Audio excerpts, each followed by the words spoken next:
Olá, seja bem-vindo no nosso Pecuária em Alta de hoje, especial Corte Zebu. A gente traz informações importantes para você levar o melhoramento genético para a sua propriedade e entender um pouco mais sobre as novidades, as tendências e as tecnologias do mercado. E quem explica para a gente hoje é o Rafael Oliveira, gerente de Corte Zebu da Alta. Rafa, seja bem-vindo no nosso programa de hoje.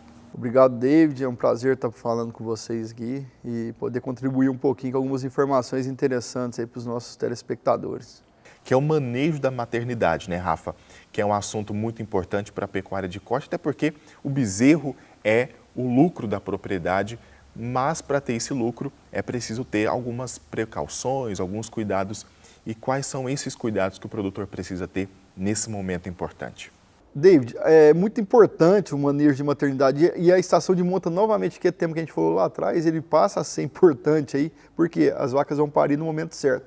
Uma das principais dificuldades que a gente tinha lá atrás, quando não se fazia estação de monta, eram os bezerros que nasciam na época da chuva. Isso era uma complicação tremenda. E hoje a estação de monta ela faz com que os animais, a grande maioria dos bezerros, o ideal é que nasce fora da estação de chuva. Então, assim, esse já é um ponto que a estação de monta já facilita muito. Mas o manejo de maternidade hoje, ele passa a ser muito importante. A gente tem feito mensurações aí em questão de qualidade de colostro, principalmente no novilhas de corte. A colostragem, ela é importante, muito importante também aí no corte, para quem quer fazer vamos dizer assim, quem quer ter um manejo de maternidade interessante. A gente está vendo grandes fazendas de corte já, fazendo utilização do colostro em pó, principalmente para suprir a falta ou a deficiência de um colostro de boa qualidade, principalmente em novilhas de corte. Então, fica a primeira dica, utilização de colostro em pó, isso é uma ferramenta muito interessante. Curar um umbigo, isso é fundamental, a cura do umbigo é muito interessante. A gente está utilizando muito a pesagem dos bezerros no nascimento, justamente para a gente fazer uma seleção e um crivo aí, já em termos de nascimento de bezerro, esse tamanho de bezerro, principalmente por causa de precocinha, tem dado problema, então a pesagem de bezerro é importante. Então, sim, essa manejo de maternidade ele é muito importante, porque esse bezerro ele tem que nascer bem, lógico, ele tem que ter as primeiras horas de vida, mamar um colostro de qualidade, pegar uma fêmea com habilidade materna boa para limpar ele, fazer uma cura de umbigo bem feita, então passa por manejo de capataz, porque essas primeiras horas é fundamental para o bezerro ter uma desmama importante. Então é um tema interessante, é um tema muito importante e é um tema que requer muito cuidado. Rafa, agora a gente dá uma pausa no nosso bate-papo para conversar com ela, Alice Nasser, técnica de corte aqui da Alta, para explicar um pouquinho mais para a gente sobre esse momento delicado na propriedade que é o manejo da maternidade. Alice, seja bem-vinda no nosso Pecuária em Alta. Explica para a gente quais são as precauções que o produtor precisa ter no momento da maternidade. Olá, David. Muito obrigada. É uma honra estar falando aqui com vocês novamente. Então, vamos lá. A gente está começando aí essa estação de nascimento, né? Então, é imprescindível que a gente tenha aí uma equipe extremamente preparada, treinada, né? Os nossos materneiros que devem estar extremamente treinados, preparados para esse manejo aí com os nossos bezerros, porque os bezerros eles são o futuro da nossa propriedade, né? Então a gente deve prezar aí os cuidados básicos, né? Desde a cura do umbigo, desde a colostragem, né? Efetuar a colostragem de maneira correta. A gente tem que ter muito cuidado na hora da identificação também, né? Ao utilizar o brinco, ao fazer as tatuagens. Então, todos esses cuidados, que são os cuidados básicos, né, da rotina de maternidade, eles devem ser levados com muita atenção, devem ser feitos por uma equipe capacitada, né, porque é uma parte fundamental aí para o futuro da nossa propriedade. Alice, nesse momento do recém-nascido, do bezerro, né, ele está muito vulnerável, é preciso ter muito cuidado com ele. E quais pontos que você julga importante no manejo do bezerro recém-nascido? Então, David, falando de colostragem, né, a gente fala aí que é um dos principais manejos, se não o principal manejo, né, que a gente deve realizar com atenção aí com os nossos recém-nascidos, né. A colostragem, o que é, né, o colostro, para a gente aí explicar para o pessoal que não sabe. O colostro, ele é aquela primeira excreção da glândula mamária da vaca pós-parto, né? E por que que é tão importante a gente ficar atento a essa colostragem? Porque o colostro, ele vai ser rico em proteínas, minerais, anticorpos, gordura. E por que que é importante, né, o bezerro ele ingerir esse colostro? Bom, o bezerro, né, a gente sabe aí que no tipo de placenta dos ruminantes, a mãe não consegue passar essa imunidade para o bezerro. Então, o bezerro ele vai sair de um ambiente estéril, um ambiente onde ele não possui desafios. Quando ele nasce, ele vai para um ambiente que tem muitos micro-organismos, vírus, protozoários. Então, ele vai nascer sem proteção, porque a vaca ela não consegue passar esses anticorpos para o bezerro. Então, a forma que ele vai conseguir aí ter essa imunidade, né, essa proteção depois do nascimento é a partir da ingestão do colostro. Então, por isso que é extremamente importante, né? E aí a gente fala que o colostro, ele deve ser ingerido pelo bezerro no tempo certo, né? Na quantidade certa e que seja um colostro de qualidade imunológica e sanitária, porque isso vai refletir futuramente no desempenho desse animal, né? Então, é um passo muito importante aí essa colostragem.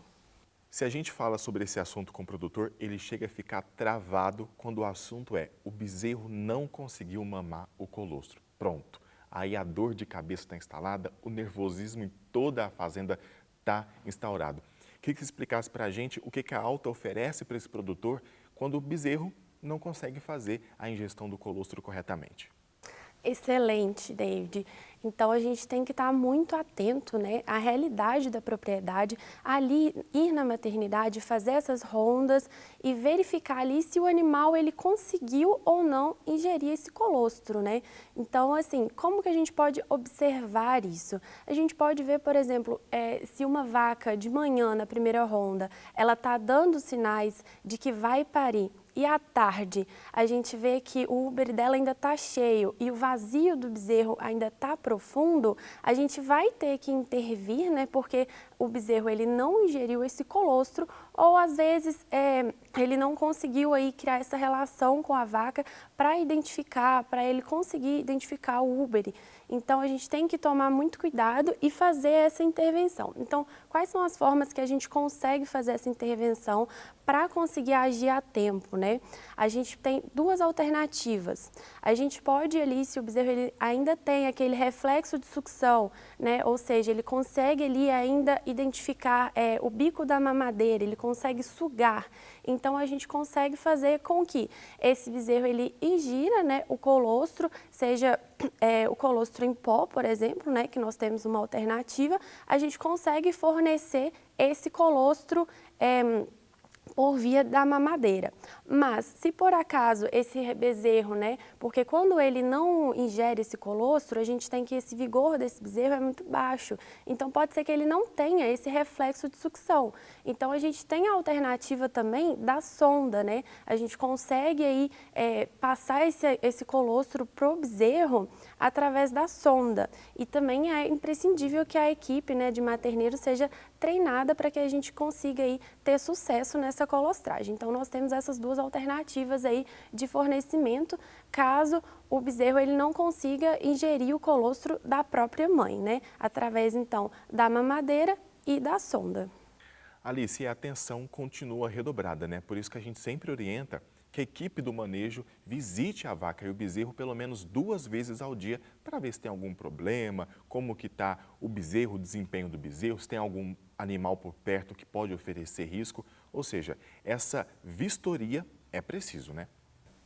É exatamente isso. Então, essa ronda aí, ela é fundamental, né? E é fundamental também para os materneiros, né, para esse pessoal aí da fazenda que faz essas rondas, estar atento ao comportamento tanto da vaca quanto do bezerro, né? Então, como eu falei anteriormente, né, se você observar aí que a vaca ainda está com o úbere cheio depois que pariu, então isso é um indício de que o filho dela não conseguiu mamar esse colostro, né? Então a gente observa ali o bezerro, ele está com vigor baixo, ele está ali apático, está com o vazio muito profundo. Então é outro indício também de que tem alguma coisa errada. Então a gente tem que fazer essas rondas sempre aí atentos, né, ao comportamento do animal, que isso é imprescindível aí para o sucesso, né? Então todos esses passos que a gente segue aí, né, desde o contato ali com o bezerro, com a vaca, a cura do umbigo, essa colostragem, essa identificação, essa vacinação. Então, todos esses passos, eles têm que ser feitos com muita calma, porque a gente preza muito também o bem-estar do animal, porque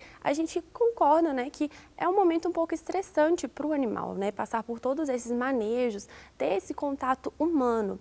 Então, a gente preza muito pelo bem-estar, né? Então aí a gente tem que tomar cuidado, tem que realizar todos os manejos com muito cuidado, com muita atenção, para fazer com que esse manejo ele seja o menos traumático possível para o animal, para ele adquirir aí uma memória mais positiva da gente, né? Porque esses manejos eles são necessários serem feitos, então que sejam feitos de forma gentil com esse animal, né? Com esse bezerro. A vaca acabou de parir, o bezerro está lá vulnerável, a vaca com o instinto materno aflorado e a gente, o produtor, né, o técnico, a equipe de manejo pega o bezerro, leva para lá, leva para cá, fura a orelha e aí ele pode ter essas lembranças negativas, digamos, né? O que a equipe pode fazer para que ele tenha essas memórias apagadas e fique com um momento de bem-estar gravado na memória dele? A gente tem que ter esse cuidado tanto na hora de for pegar esse bezerro, quanto na hora de devolver, né? Então aí tem um manejo de bem-estar que a gente recomenda e que a gente está vendo a prática aí aumentando muito, né, nas propriedades. Então como que funciona? A gente chama de estimulação tátil. Como que funciona essa estimulação tátil? É fazer esse carinho aí, né? É fazer uma estimulação, fazendo um carinho no bezerro após que você tenha feito os seus manejos, porque o que isso vai trazer para a memória do bezerro, né? Ali você está numa memória negativa, então quando você vai e faz esses carinhos, faz essa estimulação tátil, o bezerro ele já vai assim, ficar mais agradado, ele já vai se sentir mais confortável ali com a presença do humano. Então, essa memória negativa, ela vai ser sobreposta por uma memória positiva, né, através dessa estimulação tátil. E uma coisa muito prática que a gente vê aí no dia a dia é que muitas vezes a gente vê o bezerro mamando na vaca com o rabinho levantado. E muitas vezes a gente faz essa estimulação tátil no animal e ele levanta o rabo ali também. Ou seja, ele tem essa mesma memória ali de afeto, de carinho, de satisfação quando ele está mamando na vaca e depois também quando a gente faz esse carinho aí, mesmo depois de todos esses manejos que são dolorosos para ele, né? Então a gente consegue aí sobrepor essa memória negativa para uma memória positiva. Então esse momento de finalizar os manejos e depois entregar esse animal para a mãe é muito importante, né? Então depois que você faz essa estimulação tátil para ter uma memória mais positiva, a gente também tem esse outro manejo da mãe em ver, né, que a gente pegou aquele bezerro antes para fazer todos esses manejos, mas que a gente também está devolvendo esse bezerro para a mãe. Então, isso vai reduzir o estresse tanto do bezerro quanto da vaca. Então, aí a gente vai ter no futuro vários índices que vão ser melhorados através dessa redução do estresse, né, do bezerro e da mãe também. Então ali a gente vai entregar para a mãe um bezerro mais tranquilo, um bezerro mais satisfeito ali, né, e a mãe ela também vai ficar mais tranquila após ela ver que são as mesmas pessoas que pegaram esse bezerro para fazer esse manejo, são as mesmas pessoas que estão devolvendo, né, e isso ali vai melhorar muito para o bem-estar, para a redução de estresse dos animais na propriedade. Alice, muito obrigado pela sua participação de hoje aqui no Pecuária em Alta, falando sobre esse momento muito delicado na propriedade que, se o produtor seguir o passo a passo, fizer com calma, com atenção, com certeza vai tirar pé da letra, né? Obrigada, Deide, obrigada pela oportunidade aí, né? Então a gente está lutando aí para cada vez mais o bem-estar, ele está na propriedade, né, no nosso dia a dia, porque é o que vai trazer o sucesso, né, tanto dos animais quanto dos trabalhadores ali no dia a dia da fazenda. Obrigada pela oportunidade aí. Ô Rafa, quando a gente está falando de um bezerro saudável, equilibrado e de qualidade, a gente não pode deixar de falar das novilhas precoces, né? Das precocinhas, das super precoces. Quando o produtor falava de emprenhar uma novilha de 12, 14 meses, ele ficava doido, falava, isso é impossível. E hoje é mais do que possível, né? O que o mercado mudou e fez o produtor mudar de opinião? E hoje a pecuária ela compete muito com lavoura, com floresta que eu falo, muito eucalipto, pinhos. Então, assim, lavoura principalmente com cana, soja, milho. Então, assim, a pecuária tem que ser competitiva, ela tem que se tornar competitiva. E uma forma dela se tornar competitiva é encurtando ou achatando o ciclo dela. Ou seja, a gente fazer com que uma fêmea, ou até um macho, vamos dizer assim, ele seja precoce. Ele entra em reprodução mais cedo. Porque quando ele entra em reprodução mais cedo, ele deixa um bezerro mais cedo na propriedade. E a fêmea hoje, ela passa a ser eficiente quando ela entrega um bezerro por ano, ela se paga com bezerro. E quanto mais cedo ela se pagar, melhor. E a precocidade, ela traz aí essa eficiência da fêmea mais acentuada. Então, sim, hoje a precocidade ela é uma das ferramentas importantes para tornar a pecuária competitiva, porque se não for competitiva, o criador ele vai entregar a fazenda, arrendar para soja, arrendar para cana, vai arrendar para floresta, porque a gente sabe que as margens na pecuária, a margem financeira numa pecuária de corte, elas estão cada vez mais apertada, porque os custos estão muito altos, a arroba ela vem oscilando, o preço do bezerro vem oscilando, então a gente tem que se tornar competitivo, e para se tornar competitivo a gente tem que ser eficiente, e para ser eficiente a fêmea ela tem que entregar um bezerro e um bezerro de qualidade todo ano. E é isso que acontece, né, Rafa? Fazer com que a novilha pague a conta, né? Todo o investimento que está sendo feito nela.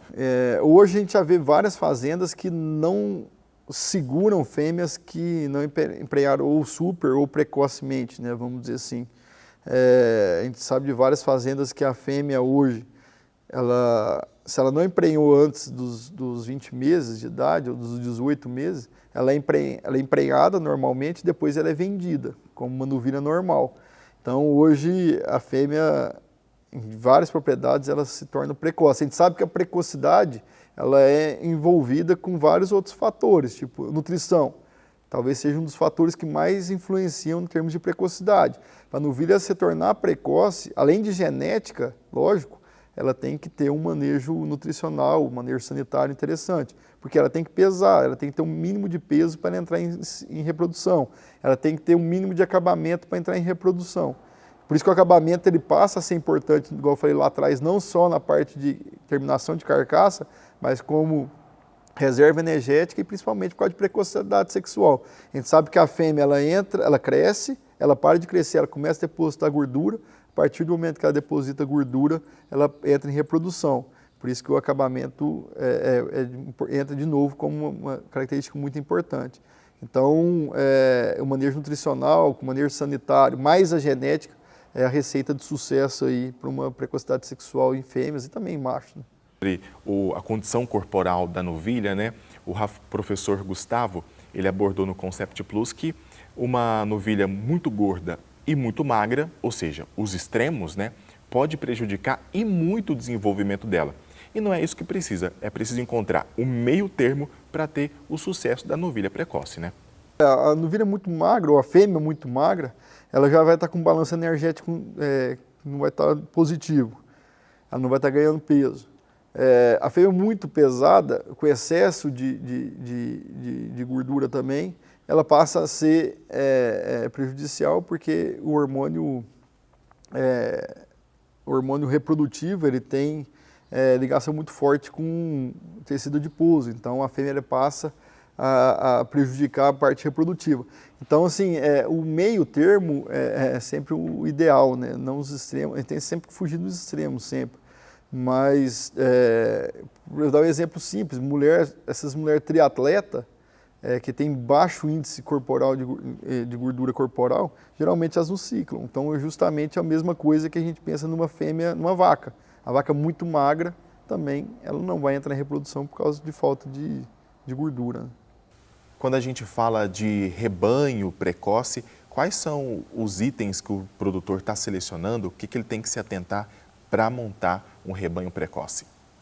David, a introdução do gene de precocidade, em termos pensando em genética, hoje ele está um pouco mais tranquilo, porque existem várias fazendas que já fazem um trabalho de seleção há anos aí, em termos de seleção de precocidade sexual, tanto em macho quanto em fêmea.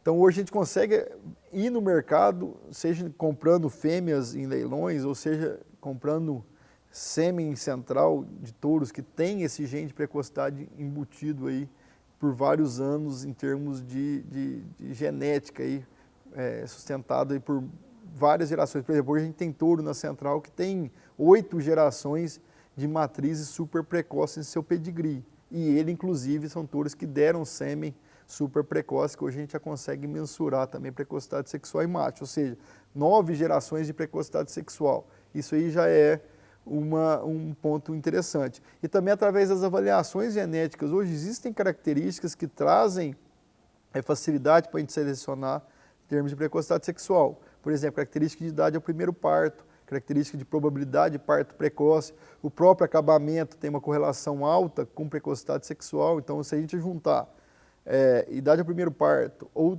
probabilidade de parto precoce com acabamento e também com stayability, que a gente já viu que a stay tem correlação também com precocidade sexual, é um bônus aí para a gente trabalhar em termos de seleção de touros ou seleção de indivíduos para ser utilizados em rebanho buscando precocidade sexual e além disso também, lógico, o perímetro escrotal, a gente sabe que tem uma correlação alta também com precocidade sexual.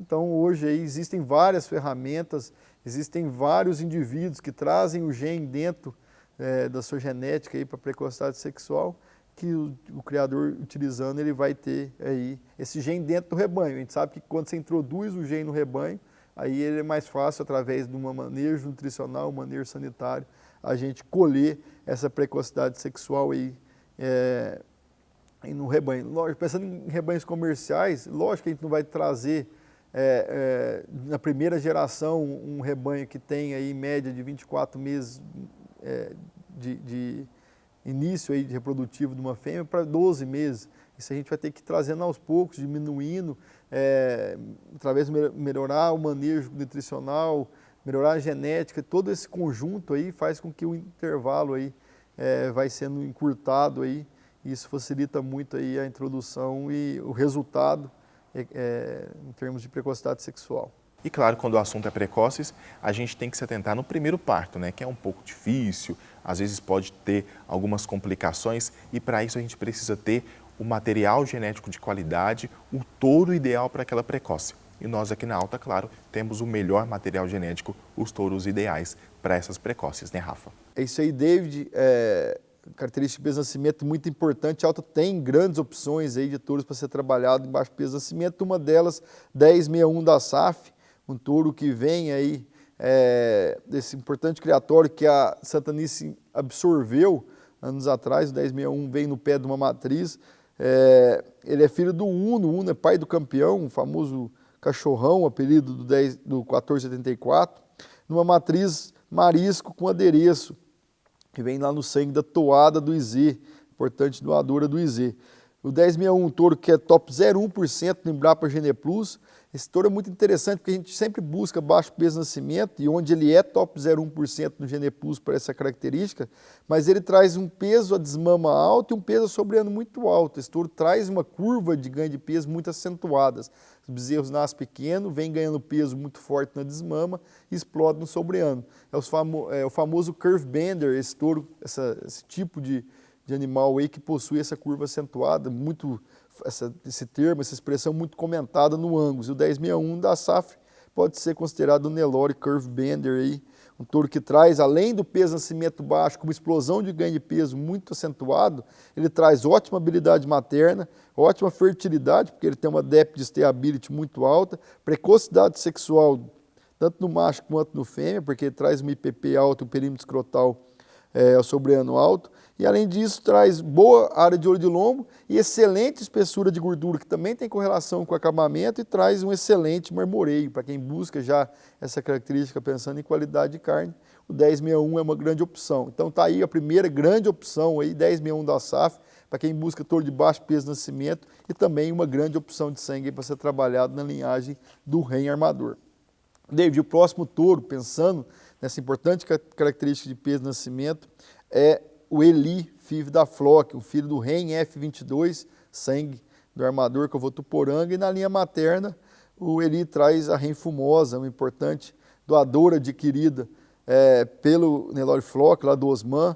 A Fumosa é filha do USP, numa matriz bacana, é um touro top 0,5% na NCP, também com uma régua de DEP muito interessante, um touro que é top 5% para peso ao nascimento na NCP, com uma DEP negativa de menos 0,6, mas traz top 4% para desmama e top 4% para sobreano. Também é um touro que traz um animal de baixo peso de nascimento, com alto peso de desmama e alto peso sobreano. Além disso, também um touro com uma área de olho de lobo muito alta, ou seja, vai produzir machos com carcaça pesada e com rendimento de carcaça, ou seja, é isso que a gente busca. Não adianta nada a gente ter um rendimento alto se tiver uma carcaça leve. E o Eli traz alto desempenho em peso sobreano, ou seja, uma carcaça pesada com um rendimento alto. Também um touro que traz uma DEP de marmoreio muito interessante. O Eli é uma opção de sangue muito forte, a gente sabe que o F22, pai dele, vive em fila de espera. O Eli ele vem para substituir muito forte o pai dele, vem trabalhando muito nessa linha, o Eli é um dos touros jovens que mais comercializa sêmen na alta hoje. Então, um touro que traz uma régua de DEP muito interessante nos 3 programas, tanto na NCP, quanto no PMGZ, quanto no Gene Plus, onde ele é DECA 1 PMGZ, top meio na NCP e top 0,1 no Gene Plus, e ele consegue aí aliar um baixo peso de nascimento nos 3 programas, mostrando toda a sua consistência aí, de avaliação genética. E finalizando, David, essa parte de baixo peso de nascimento, a gente tem o 100 Mahatma, um touro que traz aí uma grande opção de sangue, porque ele é filho do 100 Stuck. O Stuck, um touro que vem da linhagem do USP, que vive também em fila de espera, inclusive hoje o Stuck está sem sêmen, está produzindo para atender demanda. O Mahatma, ele traz uma opção de sangue para o Stuck, com as mesmas características, ele traz uma carcaça muito interessante no visual e uma avaliação genética muito equilibrada. Uma das grandes forças do Stuck hoje em venda é por ele ser uma opção de sangue, opção de touro com baixo peso de nascimento. E o Mahatma é filho do Stuck com um peso de nascimento mais baixo, inclusive, do que o pai dele. Um touro que tem DEP top 3% para peso de nascimento. Então, um touro muito equilibrado também de prova, com uma habilidade materna altíssima, quase 6 quilos de habilidade materna, baixo peso de nascimento, alta fertilidade, alta precocidade e também alto rendimento de carcaça. Um touro que é DECA 1 no PMGZ, top 3% na NCP e top 0,5% no Gene Plus.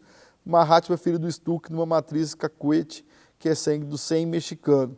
Um touro que traz aí também, além disso, o bacana na sua linhagem materna. Então, um touro de alto desempenho, mas com baixo peso de nascimento, touro de uma carcaça impressionante, um biotipo muito forte e, sem dúvida nenhuma, vai se tornar um grande vendedor de sêmen, assim como o pai dele é.